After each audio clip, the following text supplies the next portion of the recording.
সূরা বাকারার 208 নম্বর আয়াতে আল্লাহ তাআলা বলেন, হে ঈমানদারগণ, তোমরা পরিপূর্ণরূপে ইসলামে প্রবেশ করো। ইসলামের যত বিধিবিধান আছে, যত আদেশ নিষেধ আছে, সবগুলো মাথা পেতে মেনে নিতে হবে। ইসলামের অন্যতম একটা পবিত্র বিধানের নাম জিহাদ। আমরা নামাজ, রোজা, হজ, যাকাতের আলোচনায় সুবহানাল্লাহ, আলহামদুলিল্লাহ খুব জোরে সোরে বলি। জিহাদের আলোচনা কোথাও হলে অভিভাবক শ্রেণীরা বলে ইন্না লিল্লাহ, হুজুর আবার এটা কি বলে? এই জন্য জিহাদ ইসলামের পবিত্র একটা বিধান, এটা অস্বীকার করার কোনো সুযোগ নেই। জিহাদের বিপদটা বোঝার জন্য আমার সাথে সবাই একটু বলেন ক্রেতা, বিক্রেতা, দ্রব্য, মূল্য, বাজার। ক্রেতা আল্লাহ বলেন, বিক্রেতা মুমিনগণ, দ্রব্য জানমাল,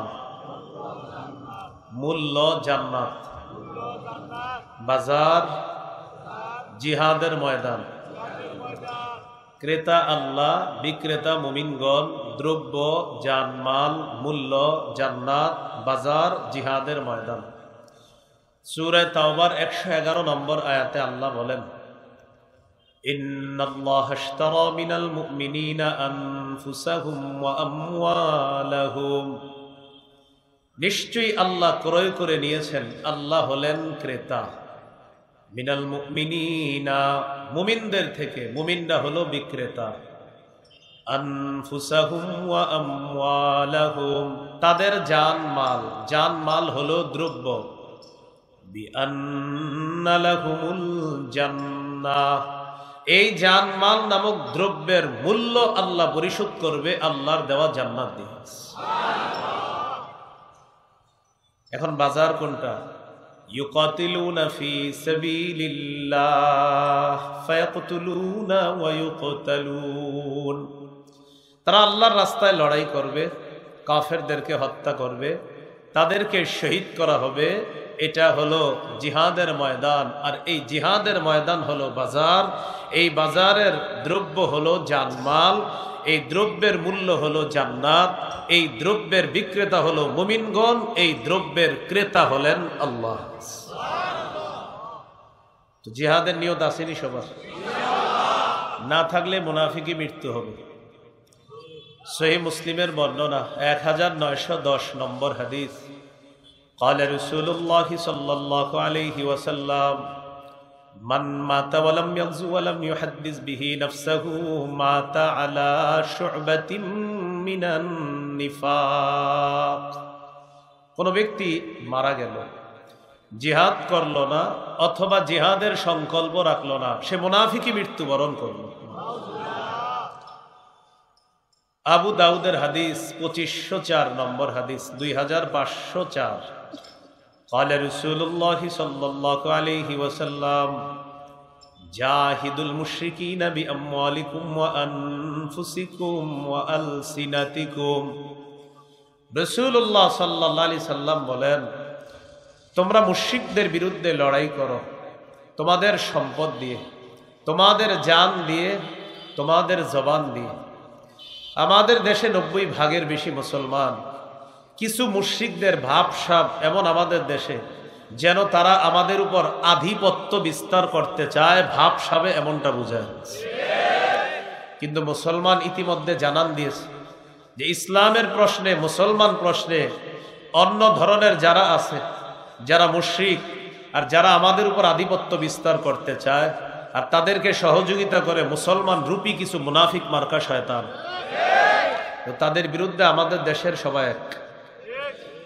এই জন্য তাদের বিরুদ্ধে সম্পদ দিয়ে, জান দিয়ে, জবান দিয়ে লড়াই করতে হবে। জান দিয়ে জিহাদ কখন করবেন? আমাদের দেশের বিজ্ঞ মুফতি সাহেবরা ফতুয়া দিবে, তখন জান দিয়ে লড়াই করতে হবে, এই নিয়ত রাখতে হবে। আল্লাহ তৌফিক দান করেন।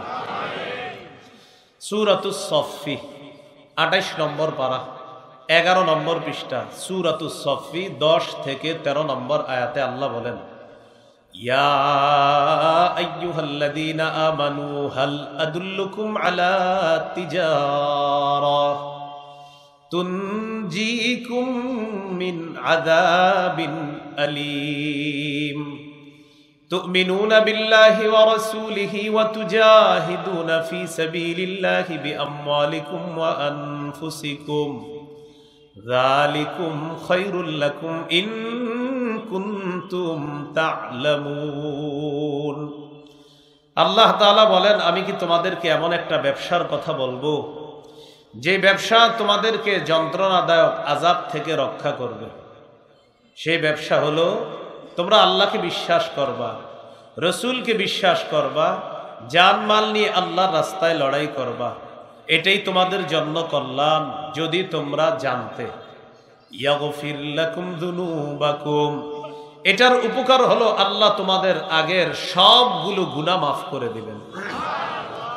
ওয়া ইউদখিলকুম জান্নাতিন তাজরি মিন তাহতিহাল আনহার, তোমাদেরকে তিনি এমন বাসস্থানে প্রবেশ করাবেন, এমন বাগানে প্রবেশ করাবেন যেই বাগানসমূহের তলদেশ দিয়ে নহর সমূহ প্রবাহিত হবে। ওয়া মাসাকিনা তাইয়্যিবাতান ফি জান্নাতি আদ, চিরস্থায়ী বসবাসের জান্নাতে তোমাদেরকে মনোপুত বাসস্থান আল্লাহ দান করবেন। যালিকাল ফাউজুল আযীম, আল্লাহ তাআলা বলেন এটাই মহান সফলতা। এরপর আল্লাহ বলেন ওয়া উখরা তুহিব্বুনাহা, তোমাদের মনোভূত আরো অনেক নেয়ামত আল্লাহ তোমাদেরকে দান করবেন, যেমন নাসরুম মিনাল্লাহ ওয়া ফাতহুন করিব, আল্লাহর পক্ষ থেকে দুনিয়াতে সাহায্য আসবে এবং আসন্ন বিজয়, নিকটতম বিজয় আল্লাহ তোমাদেরকে দান করবেন। তাহলে জিহাদের নিয়ত আছে তো সবার ইনশাআল্লাহ। আবু দাউদের হাদিস 2532 নম্বর হাদিস। قال رسول الله صلى الله عليه وسلم, রাসূলুল্লাহ সাল্লাল্লাহু আলাইহি সাল্লাম বলেন, সালাসাতুম মিন আসলিল ঈমান, নবীজি বলেন ঈমানের মূল বিষয় হলো তিনটি। বলেন ঈমানের মূল বিষয় কয়টি? এক নম্বর আল কাফু আম্মান ক্বালা লা ইলাহা ইল্লাল্লাহ, এক নম্বর যেই ব্যক্তি বলে লা ইলাহা ইল্লাল্লাহ তাকে কথার কষ্ট দেওয়া যাবে না, কর্মের কষ্ট দেওয়া যাবে না। এটা হলো ঈমানের মূল তিনটা বিষয়ের একটা। দুই নম্বর ওয়ালা নুকাফিরুহু বিযামবিন, কোন মুসলমানকে তার গুনাহ দেখাই আমরা তাকে কাফের ফতোয়া দিয়ে দিব না, কোন গুনাহের কারণে আমরা তাকে ঠুসঠাস কাফের ফতোয়া দিয়ে দিব না। তিন নাম্বার ওয়ালা নুখরিজুহু মিনাল ইসলামি বিআমালিন, কোন মুসলমানের একটা কর্মকাণ্ড দেখি তাকে আমরা ইসলাম থেকে বের করে দিব না। এই হলো ঈমানের মূল বিষয় তিনটা। যে বলে লা ইলাহা ইল্লাল্লাহ তাকে কথা কর্মের কষ্ট দেওয়া যাবে না, কোন গুনাহের কারণে সেই তাকে কাফের বলবো না। এটা ফতুয়া বিভাগের কাজ, এটা আমাদের সবার কাজ না। তিন নাম্বার, কোন মুসলমানের কোন সাধারণ আমল একটা দেখলাম আর তাকে ইসলাম থেকে বের করে দিলাম, এটা করব না। এই হলো ঈমানের মূল বিষয় তিনটা। এরপরে নবী বলেন আল জিহাদু মাযিন মুনযু বাসানি আল্লাহ ইলা আইয়ুকাতিলা আখির উম্মতি আল মাসীহাদ দাজ্জাল, নবীজি বলেন আল্লাহ আমাকে যেদিন থেকে নবী বানিয়েছেন সেদিন থেকে কিয়ামত পর্যন্ত জিহাদের বিধান বলবৎ থাকবে। আমার উম্মতের শেষ দলটা দাজ্জালের বিরুদ্ধে লড়াই করবে আর আল্লাহ তাদেরকেই বিজয় দান করবে। সর্বশেষ গুরুত্বপূর্ণ দুইটা কথা নবী বলতেছে, এটা মনে রাখবেন। কি বলে দেখেন, লা ইউবতিলুহু জাওরু জাইরিন ওয়ালা আদলু আদিলিন। সবাই মিলে অনুবাদ করি, চলেন বলেন জিহাদের বিধান কোন জালেমের জুলুম, কোন বিচারকের বিচার জিহাদের বিধানকে বাতিল করতে পারবে না। কোন বিচারক যদি রায় দেয় জিহাদ নিষিদ্ধ, আমরা বলবো তুমি নিষিদ্ধ। আপনি ঠিক বললেও ঠিক, না বললেও ঠিক। কেন ঠিক? কারণ নবীজি বলছেন কোন বিচারকের বিচার জিহাদের বিধান বাতিল করতে পারবে না। এজন্য কোন দেশে যদি কোনো বিচারক রায় দেয় যে জিহাদ নিষিদ্ধ, মুসলমানরা পাল্টা বলে দিব আপনি নিষিদ্ধ। এই ঠিকটা মাঠের বাইরে যাওয়ার পরেও ঠিক থাকার তৌফিক দান করে। এই হলো জিহাদ।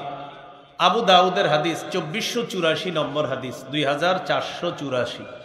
قال رسول الله صلى الله عليه وسلم لا تزال طائفة من أمتي يقاتلون على الحق ظاهرين على من ناوأهم حتى يقاتل آخر أمتي المسيح الدجال। নবীজি বলেন, আমার উম্মতের একটা দল সদা সর্বদা হকের পক্ষে লড়াই করবে, বাতিলদের বিরুদ্ধে আল্লাহ তাদেরকে চূড়ান্ত বিজয় দান করবেন। আমার উম্মতের শেষ দলটা দাজ্জালের বিরুদ্ধে লড়াই করবে আর আল্লাহ তাদেরকে বিজয় দান করবেন। সহিহ বুখারীর বর্ণনা 3123 নম্বর হাদিস।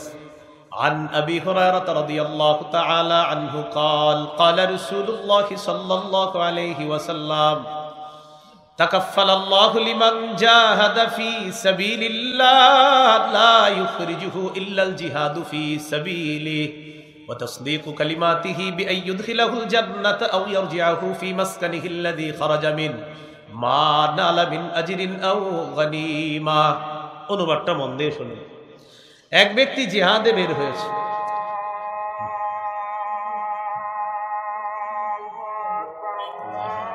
একটা আজানের জবাব দেন, একটা যে কোনো একটা জবাব দিয়ে দেন। আল্লাহু আকবার, আল্লাহু আকবার।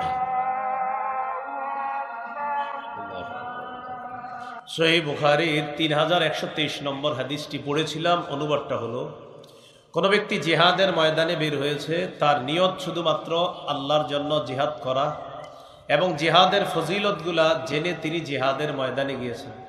আল্লাহ তাআলা দায়িত্ব নিয়ে নেন, হয়তো তাকে জান্নাতে প্রবেশ করাবেন, না হয় তাকে প্রচুর গনিমতের মাল সহ গাজী বানিয়ে আল্লাহ তার বাসায় তাকে ফিরিয়ে দিবেন। ভাই ভাই একটু পরে করেন, একটু শেষ হয়ে যাবে, একটু পরে করেন, সবাই আপনাদের দিকে তাকাবে, একটু পরে করেন। এখন বসেন বসেন বসেন। হ্যাঁ, সহিহ মুসলিমের বর্ণনা 1878 নম্বর হাদিস। রাসূলুল্লাহ সাল্লাল্লাহু আলাইহি সাল্লাম বলেন, মাসালুল মুজাহিদি ফি সাবিলিল্লাহ কামাসালিস সাইমিল কাইমিল কানিত বিআয়াতিল্লাহি লা ইয়াফতুরু মিন সালাতিন ওয়ালা সিয়ামিন। এক ব্যক্তি রোজা রাখছে, নামাজে দাঁড়াইছে, তেলাওয়াত করতেছে। তিনি রোজা, নামাজ আর তেলাওয়াতে ক্লান্ত হয় না। এই ক্লান্তিহীন রোজাদার, ক্লান্তিহীন নামাজ আদায়কারী, ক্লান্তিহীন তেলাওয়াতকারী ব্যক্তির যেই সওয়াব, মুজাহিদ আল্লাহর রাস্তায় পা রাখার পর ফিরে আসার আগ পর্যন্ত ক্ষণে ক্ষণে আল্লাহ তাকে সেই সওয়াব দান করেন। তিরমিজির হাদিস 1655 নম্বর হাদিস।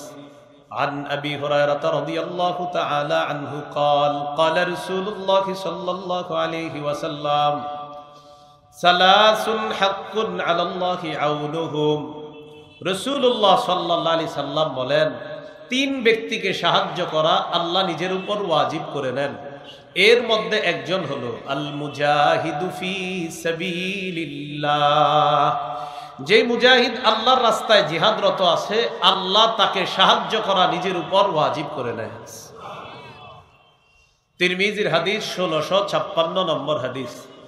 قال رسول الله صلى الله عليه وسلم لا يكلم أحد في سبيل الله والله أعلم بمن يكلم في سبيله إلا جاء يوم القيامة اللون لون الدم والريح ريح المسك। এক ব্যক্তি জিহাদের ময়দানে গেছে, তার শরীরে একটু আঘাত লাগছে। এই আঘাত লাগার কারণে কিয়ামতের ময়দানে তার রং রক্তের কালার হবে আর তার শরীর থেকে মেশক আম্বরের ঘ্রাণ বের হবে। তাহলে জিহাদের ময়দানে আঘাত প্রাপ্ত হওয়া। এখান থেকে অন্যদিকে একটা হাদিসের দিকে আমরা যাই। জানলাম বাজার জিহাদের ময়দান, জিহাদের ময়দানে জিহাদ করা, এতটুকু জানলাম। জিহাদের ময়দানে গিয়ে আঘাতপ্রাপ্ত হওয়া, এটাও জানলাম আমরা। আবু দাউদের হাদিস 1449 নম্বর হাদিস। এই হাদিসের বর্ণনাকারী সাহাবীর নাম আব্দুল্লাহ ইবনে হুবশিয়িল খাসআমি রাদিয়াল্লাহু তাআলা। তিনি বলেন, আন্না রাসূলুল্লাহি সাল্লাল্লাহু আলাইহি ওয়াসাল্লাম সুইলা আইয়ুল আমালি আফযালু ইয়া রাসূলুল্লাহ। নবীজিকে প্রশ্ন করা হলো, হুজুর আল্লাহর কাছে সবচেয়ে শ্রেষ্ঠ প্রিয় আমল কোনটি? নবীজি জবাব দিলেন, তুলুল কিয়াম, লম্বা সময় নামাজে দাঁড়িয়ে থাকা আল্লাহর কাছে সবচেয়ে শ্রেষ্ঠ আমল। কিলা ফাআইয়ুস সাদাকাতি আফযালু ইয়া রাসূলুল্লাহ, ইয়া রাসূলুল্লাহ আল্লাহর কাছে সবচেয়ে শ্রেষ্ঠ সদকা কোনটি? নবীজি জবাব দিলেন, জাহাদুল মুকিল্লি, কোন ব্যক্তি কষ্ট করে উপার্জন করে কষ্টার্জিত উপার্জন থেকে সদকা করা আল্লাহর কাছে শ্রেষ্ঠ সদকা বলে গণ্য হয়ে যায়। 3 নম্বর প্রশ্ন, কিলা ফাআইয়ুল হিজরাতি আফযালু ইয়া রাসূলুল্লাহ, ইয়া রাসূলুল্লাহ আল্লাহর কাছে সবচেয়ে শ্রেষ্ঠ হিজরত কোনটি আপনার কাছে জানতে চাই। নবীজি বললেন, মান হাজারা মা হারামাল্লাহু আলাইহি, কোন ব্যক্তি যদি আল্লাহর নিষিদ্ধ বিষয়গুলা থেকে বাঁচে, এই নিষিদ্ধ কাজকর্ম থেকে বাঁচাটা আল্লাহর কাছে শ্রেষ্ঠ হিজরত বলে গণ্য হয়ে যায়। কিলা ফাআইয়ুল জিহাদি আফযালু ইয়া রাসূলুল্লাহ, হুজুর আল্লাহর কাছে সবচেয়ে শ্রেষ্ঠ জিহাদ কোনটি? নবীজি বললেন, মান জাহাদাল মুশরিকিনা বিমালিহি ওয়া নাফসিহি, যে ব্যক্তি নিজের জানমাল নিয়ে মুশরিকদের বিরুদ্ধে লড়াই করে, এই লড়াই, এই জিহাদ আল্লাহর কাছে শ্রেষ্ঠ জিহাদ বলে গণ্য হয়ে যায়। 5 নম্বর প্রশ্ন, কিলা ফাআইয়ুল কতলি আশরাফু ইয়া রাসূলুল্লাহ, আল্লাহর কাছে সবচেয়ে শ্রেষ্ঠ শাহাদাত কোনটি হুজুর জানতে চাই। নবীজি বললেন, মান উহরিকা দামুহু ওয়া উতিরা জাওয়াদুহু, যে ব্যক্তি জিহাদের ময়দানে শহীদ হয় আর তার ঘোড়াটাকেও যদি শহীদ করা হয়, এই ব্যক্তির শাহাদাত আল্লাহর কাছে শ্রেষ্ঠ শাহাদাত বলে গণ্য হয়ে যায়। শেষে কি বললাম? শাহাদাত। বলেন কি বললাম? শাহাদাত। তাহলে গেল জিহাদের ময়দান, জিহাদ, আঘাতপ্রাপ্ত হওয়া, এবার জানলাম শাহাদাত। শহীদ হওয়ার নিয়ত আসেনি সবার? ইনশাআল্লাহ নিয়ত রাখবেন, আল্লাহ কখনো যদি আমাদের দেশে আপনি সুযোগ করে দেন আমাকে শহীদ হওয়ার, তো আমি সবার আগে শহীদ হব ইনশাআল্লাহ। নিয়ত আছে, এরকম নিয়ত রাখবেন। সহিহ মুসলিমের বর্ণনা 1909 নম্বর হাদিস। ক্বালা রাসূলুল্লাহ সাল্লাল্লাহু আলাইহি ওয়াসাল্লাম, নবীজি বলেন, মান সাআলাল্লাহ আশ-শাহাদাতা বিসিদকিন বাল্লাগাহুল্লাহু মানাজিলাশ শুহাদা ওয়া ইন মাতা আলা ফিরাশিহি। এক ব্যক্তি এই মাহমুদপুর থেকে নিয়ত করছে যে আল্লাহ আমি শহীদ হব, পাক্কা নিয়ত, শহীদ হবে, সে নিয়ত করছে। এই ব্যক্তি যদি তার ঘরের বিছানায়ও মারা যায়, আল্লাহ তাকে শহীদদের মর্যাদায় পৌঁছায় দিবেন। তিরমিজির হাদিস, 1661 নম্বর হাদিস। ক্বালা রাসূলুল্লাহ সাল্লাল্লাহু আলাইহি ওয়াসাল্লাম, মা মিন আহাদিন মিন আহলিল জান্নাতি ইয়াসুররুহু আইয়ারজিআ ইলাদ দুনিয়া গায়রু শাহীদ। নবীজি বলেন, জান্নাতের কেউ দুনিয়াতে আসতে চাইবে না শহীদ ছাড়া, শহীদ দুনিয়াতে আসতে চাইবে। সুবহানাল্লাহ। ইয়াকুলু হাত্তা উকতালা 10 মাররাত, শহীদ দুনিয়াতে আসবে আর বলবে, আমাকে যেন আবার শহীদ করা হয়, আবার যেন আমাকে জিন্দা করা হয়, আবার যেন আমাকে শহীদ করা হয়, আবার যেন আমাকে জিন্দা করা হয়, আবার যেন আমাকে শহীদ করা হয়। 10-12 যদি আমাকে শহীদ করা হয়, আমি 10 বার শহীদ হতে চাই। কেন? নবীজি বলেন, মিম্মা ইয়ারা মিম্মা আ'তাহুল্লাহু মিনাল কারামা, আল্লাহ শহীদকে যে পুরস্কার দিয়েছেন, এই পুরস্কার পাওয়ার পর শহীদ বারবার চাইবে, আল্লাহ আমাকে আবার জিন্দা করেন, আবার শহীদ হব, আবার জিন্দা করেন, আবার শহীদ হব, আবার জিন্দা করেন, আবার শহীদ হব। বারবার শাহাদাতের পুরস্কার আপনার কাছে চাইছে। যিনি শহীদ হয় তার কি অবস্থা হয় দেখেন। এই যে আমার দিকে তাকান সবাই, এই যে দেখেন ওনাকে একটা চিমটি দিলাম, চিমটি কিন্তু দেই না আবার আপনি, একটা চিমটি দিলে উনি হালকা আঘাত পাইছে। নবীজি বলেন, শহীদ যখন শহীদ হয়, এই সামান্য একটু আঘাত তার কাছে মনে হবে, বাস শেষ, সেইভাবে শহীদ হয়ে যাবে। তো শহীদের এত মর্যাদা, এই জন্য নবীজি বলেন, সহিহ বুখারী 2797 নম্বর হাদিস, 2797। قال رسول الله صلى الله عليه وسلم والذي نفسي بيده لوددت أني أقتل في سبيل الله ثم أحيا ثم أقتل ثم أحيا ثم أقتل ثم أحيا ثم أقتل।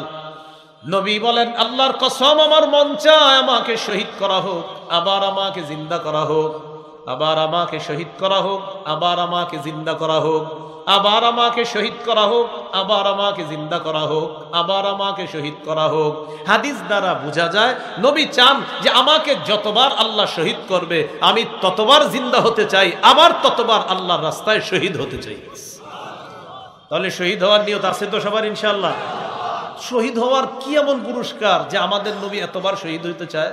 তিরমিজির হাদিস 1663 নম্বর হাদিস। قال رسول الله صلى الله عليه وسلم للشهيد عند الله 6 خصال। আল্লাহর কাছে শহীদের স্পেশাল 6টা পুরস্কার, 6টা মর্যাদা। প্রিয় ভাইয়ারা, আল্লাহর কাছে শহীদের স্পেশাল কয়টা মর্যাদা? 1 নম্বর দেখেন, ইউগফারু লাহু ফি আউয়ালি দাফআতিন ওয়া ইউরা মাকআদুহু মিনাল জান্নাহ। 1 নম্বর, শহীদের শরীরের রক্তের প্রথম ফোঁটাটা পরে অন্যদিক দিয়ে তার সব গুনাহ মাফ, ওই মুহূর্তে জান্নাতে তার আসনটা তাকে দেখানো হয়েছে। আপনারা বুঝছেননি বিষয়টা? এই যে শহীদ হবে আল্লাহ জানেন, শহীদের রক্তের ফোঁটা পড়ছে, তার আগের গুনাহ মাফ, আর ওই মুহূর্তে জান্নাতের আসনটা দেখানো হচ্ছে। এই যে তুমি শহীদ হবা আর এখানে থাকবা, শহীদ হবা এখানে থাকবা, এখানে থাকবা, দেখানো হচ্ছে। 1 নম্বর। 2 নম্বর, ওয়ায়ুজারু মিন আযাবিল কবরি, কবরের আযাব থেকে শহীদকে নিরাপত্তা দেওয়া হবে। 3 নম্বর, ওয়ায়ামানু মিনাল ফাজাইল আকবার, কিয়ামতের ময়দানের বিভীষিকাময় মুহূর্ত, জাহান্নামের আযাব থেকে শহীদ নিরাপত্তা লাভ করবে। 4 নম্বর, ওয়ায়ুদাউ আলা রাসিহি তাজুল ওয়াকারিল ইয়াকুতাতু মিনহা খায়রুম মিনাদ দুনিয়া ওয়া মা ফিহা, শহীদের মাথায় জান্নাতের মরমর খচিত এই পাথর খচিত মুকুট শহীদের মাথায় পরিয়ে দেওয়া হবে, যেই পাথরের মূল্য দুনিয়াতে যা কিছু আছে এর চাইতে আরো বেশি। 5 নাম্বার, 5 নাম্বারটা বলবো? সবাই একটু জোরে বলেন, বলবো? একটা হাসি দিয়ে জোরে বলেন, বলবো? ওয়ায়ুজাওয়াজু সিনতাইনি ওয়া সাবঈনা যাওজাতাম মিনাল হুরিল ঈন, 72 জন হুরকে শহীদের কাছে বিয়ে দেওয়া হবে। হ্যাঁ, কয়জন? 6 নাম্বার, ওয়ায়ুশাফাউ ফি 70 মিন আকারিবিহি, শহীদের নিকট আত্মীয়দের মধ্যে কমপক্ষে 70 জনের ব্যাপারে তার সুপারিশ গ্রহণ করা হবে। এই জন্য শহীদ হওয়ার তামান্না সবাই রাখতে হবে, বলেন ইনশাআল্লাহ। তাহলে জিহাদের ময়দান গেল, জিহাদ গেল, জিহাদের ময়দানে আঘাতপ্রাপ্ত হওয়া গেল, জিহাদের ময়দানে শহীদ হওয়া গেল। 5 নাম্বার, জিহাদের ময়দানে জিহাদ করার জন্য একজন আমির প্রয়োজন। কি প্রয়োজন? এই আমির আল্লাহর কাছে চাইতে হবে, বলেন আল্লাহ এমন একজন শাসক আমাদেরকে দেন, যেই শাসক দেশ পরিচালনা করবে, পাশাপাশি জিহাদেরও নেতৃত্ব দিবে, এমন একজন শাসক আল্লাহর কাছে চাইতে হবে। সূরা হজের 41 নম্বর আয়াতে আল্লাহ বলেন, الذين إن مكناهم في الأرض أقاموا الصلاة وآتوا الزكاة وأمروا بالمعروف ونهوا عن المنكر। আল্লাহ বলেন, যাদেরকে আমি দুনিয়ার রাষ্ট্র ক্ষমতায় বসাই তাদের মৌলিক কাজ হবে 4টা। 1 নাম্বার, রাষ্ট্রীয়ভাবে নামাজ কায়েম করবে। 2 নাম্বার, রাষ্ট্রীয়ভাবে যাকাত চালু করবে। 3 নাম্বার, রাষ্ট্রীয়ভাবে সৎ কাজের আদেশ করবে। 4 নাম্বার, অসৎ কাজ থেকে নিষেধ করবে। আমাদের এমন ভাগ্য, যাদেরকে বসাই তাদের মধ্যে এই 4টা নাই। এই জন্য আর ভুল করা যাবে না। এবার যদি ভুল করেন আগামী 50 বছরে চান্স আর পাওয়া যাবে না। কম বয়সী মানুষ হিসাবে বললাম, আমার কাছে এমনটাই মনে হচ্ছে। দ্বিতীয় আরেকটা দোয়া করবেন, বলেন আল্লাহ এ দেশে শরিয়া আইন চালু করতে চাই, আপনি তৌফিক দান করেন। বলেন শরিয়া আইন চায় না তারা, কোনো না কোনো অপরাধে অপরাধী যারা, চোর শরিয়া আইন চাইবে না, হাত কাটা যাবে। ধর্ষক শরিয়া আইন চাইবে না, পাথর মেরে হত্যা করা হবে অথবা তাকে বেত্রাঘাত করা হবে। কোন চোর বাটপার শরিয়া আইন চাইবে না, কারণ যত চুরি বাটপারি বদমাশি এগুলার পথে বাধা একমাত্র শরিয়া আইন। এই জন্য শরিয়া আইন চাইতে হবে। 3 নাম্বার দোয়া করবেন, বলেন আল্লাহ কিয়ামতের আগে আমাদের দেশে আর কোন নারী শাসক দেখতে চাই না।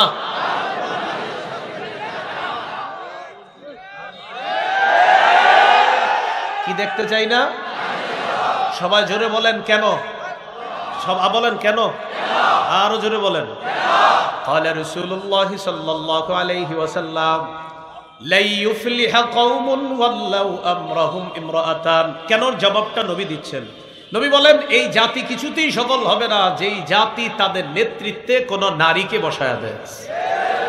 এই জন্য আমার আপনার বুঝে আসুক না আসুক, আবার যদি প্রধান কোন নারীকে বসাই আমাদের ভাগ্য কখনো পরিবর্তন হবে না। আমার আপনার বুঝে আসুক না আসুক, আমার নবীর কথাই সত্য, এটাই চূড়ান্ত সত্য। এই তিনটা দোয়া করবেন। একজন শাসক চাই 4 গুণওয়ালা, শরিয়া আইন চাই, আর নারী শাসক কখনো চাই না। তো এমন শাসক যেই শাসক আমাদেরকে নেতৃত্ব দিবে, আবার জিহাদের ময়দানেও তিনি আমির হবেন। তো এই আমির কেমন আমির হবে? সূরা নিসার 59 নম্বর আয়াতে আল্লাহ বলেন আতিউল্লাহ, আল্লাহর আনুগত্য করো, ওয়া আতিউর রাসূলা, রাসূলের আনুগত্য করো। 3 নম্বর ওয়া উলিল আমরি মিনকুম, শাসকের আনুগত্য করো, আমিরের আনুগত্য করো। একটু বলেন বলেন আল্লাহর আনুগত্য নিঃশর্ত ভাবে করতে হবে, রাসূলের আনুগত্য আল্লাহর হুকুমে নিঃশর্ত ভাবে করতে হবে, শাসকের আনুগত্য, আমিরের আনুগত্য নিঃশর্ত ভাবে করা যাবে না। সহিহ বুখারীর 4340 নম্বর হাদিসটি মন দিয়ে শুনেন, আরো 10 জনকে জানায়া দিবেন। আলী রাদিয়াল্লাহু তাআলা আনহুর বর্ণনা, তিনি বলেন বাআসান নবী সাল্লাল্লাহু আলাইহি ওয়াসাল্লাম সারিয়াতান ওয়াস্তা'মালা আলাইহিম রাজুলাম মিনাল আনসার ওয়া আমারাহুম আইয়ুতিউহু। নবীজি একটা বাহিনীকে জিহাদের ময়দানে পাঠাইলেন, তাদের একজন আমির বানায়া দিলেন, আর বললেন আমির যা বলবে সব শুনবা। তো আমির সাহেব তাদেরকে নিয়ে বের হয়েছে। এবার আমির সাহেব তাদেরকে বললেন আলাইসা ক্বাদ আমারাকুম রাসূলুল্লাহ সাল্লাল্লাহু আলাইহি ওয়াসাল্লাম আন তুতিউনি। আমির সাহেবের রাগ ওঠার পর আমির সাহেব তার অনুসারীদেরকে বললেন আচ্ছা নবী কি বলে নাই আমি যা বলবো সব শুনবা? সবাই বললেন হ্যাঁ নবী বলছে এটা। তাহলে শোনো, এখন আমি যা বলবো সব শুনবা। ইজমাউলি হাতাবা, লাকড়ি সংগ্রহ করো। ফাজামাউলা, তারা লাকড়ি সংগ্রহ করে নিয়ে আসছে। আনার পর আমির সাহেব বললেন আউকিদুহা নারা, লাকড়িতে আগুন লাগায়া দাও। ফাউকাদুহা নারা, তারা লাকড়িতে আগুন লাগায়া দিছে। আবার বলছি, আমির সাহেবের কথা মানতে বলছে নবী, আমিরের রাগ উঠছে। আমির বললেন লাকড়ি আনো, আনছে। আনার পর বললেন আগুন লাগাও, লাগিয়েছে।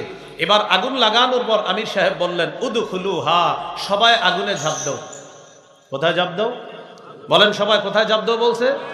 এটা কোনো কল্প কাহিনী না। সহিহ বুখারী 4340 নম্বর হাদিস। মোট হাদিস সংখ্যা 7563টা। পকেটে উস্তাদ থাকলে ওটার সাথেও মিলে যাবে। তো রাসূলুল্লাহ সাল্লাল্লাহু আলাইহি সাল্লামের ওই নিযুক্ত আমির, উনি আগুন জ্বালাইতে বললেন, আগুন জ্বালাইছে। জ্বালানোর পর বললেন আগুনে ঝাঁপ দাও। এবার সবাই রেডি হয়ে গেছে আগুনে ঝাঁপ দিবে। মন দেন, খুব মন দেন, গুরুত্বপূর্ণ আজকের আলোচনার এটাই। ফাহাম্মু, তারা সবাই মানসিকভাবে প্রস্তুত আগুনে ঝাঁপ দিবে। ইতিমধ্যে ইউমসিকু বাদুম বাদ, একজন আরেকজন এরকম করে আসলে ঝাঁপ দিমু, আসলে ঝাঁপ দিমু, একজন আরেকজনে বলতেছে। তাই কেন? ফারারনা মিনান নার ইলা রাসূলিল্লাহ সাল্লাল্লাহু আলাইহি ওয়াসাল্লাম। আরে আগুন থেকে বাঁচার জন্যই তো নবীর কাছে আসছে, নবীর হাতে হাত রেখে মুসলমান হলাম আগুন থেকে বাঁচার জন্য। সেই নবী আমির মানতে বলছে, মানে আমির যা বলবে তা শুনবো, কেমন জানি মনে হচ্ছে। আগুনে ঝাঁপ দিব কি দিব না, দিব কি দিব না, এটা করতে করতে হাত্তা খামাদাতিন নার, আগুন নিভে গেল। বলেন আলহামদুলিল্লাহ। ওয়াসাকানা গদবুহু, আমির সাহেবের রাগও ঠান্ডা হয়ে গেল। বলেন আলহামদুলিল্লাহ। শুধু আমাদের হযরত জিটটা 10 বছরেও ঠান্ডা হইল না, আল্লাহ ঠান্ডা করে দেন। যাই হোক, রাসূলুল্লাহ সাল্লাল্লাহু আলাইহি সাল্লামের সাহাবায়ে কেরামের এই ঘটনা ঘটার পর নবীর কাছে এই ঘটনাটা গেছে। যাওয়ার পর নবীজি বললেন লাউ দাখালুহা মা খারাজু মিনহা ইলা ইয়াউমিল কিয়ামা, তারা যদি আমিরের কথা শুই না আগুনে ঝাঁপ দিত, কিয়ামত পর্যন্ত আগুনেই থাকতো, আগুন থেকে বের হতে পারতো না। হাদিসের শেষে নবী বলেন ইন্নামাত তাআতু ফিল মারুফ, আমিরের আনুগত্য শুধু ন্যায়সঙ্গত কথায় কাজে হবে। লা তাআতা লিমাখলুকিন ফি মাসিয়াতিল খালিক, আমির যদি নাফরমানির কথা বলে এই মাখলুকের কথা মানা যাবে না আল্লাহর নাফরমানি করতে গিয়ে। তাই কোন আমির যদি কোরআন সুন্নাহের অপব্যাখ্যা দেয় আর আলেমরা যদি এটা ধরিয়ে দেয়, আলেমদের কথা মানাটা সৌভাগ্যের লক্ষণ, না মানা নিঃসন্দেহে পথভ্রষ্টতার লক্ষণ। কি ঠিক বলেন? আমরা 31শে জানুয়ারি, 1-2 ফেব্রুয়ারি আমরা প্রমাণ করে দিব আলেমদের কথা আমরা মানি। ইনশাআল্লাহ 31শে জানুয়ারি 1-2 ফেব্রুয়ারি টঙ্গীর ময়দানে উপস্থিত থাকবো ইনশাআল্লাহ। মনে থাকবেন ইনশাআল্লাহ? তাহলে জিহাদের ময়দান, জিহাদ, আঘাতপ্রাপ্ত হওয়া, শহীদ হওয়া, আর একজন আমির, এই 5টি বিষয় আপাতত আজকে শেষ হলো। আল্লাহ তাআলা আমাদের সকলকে যে কথাগুলো বললাম, শুনলাম, আমরা সবাই যেন আমল করতে পারি, আল্লাহ তাআলা তৌফিক দান করেন। আমিন। ওয়া আখিরু দাওয়ানা আনিল হামদুলিল্লাহি রাব্বিল আলামিন।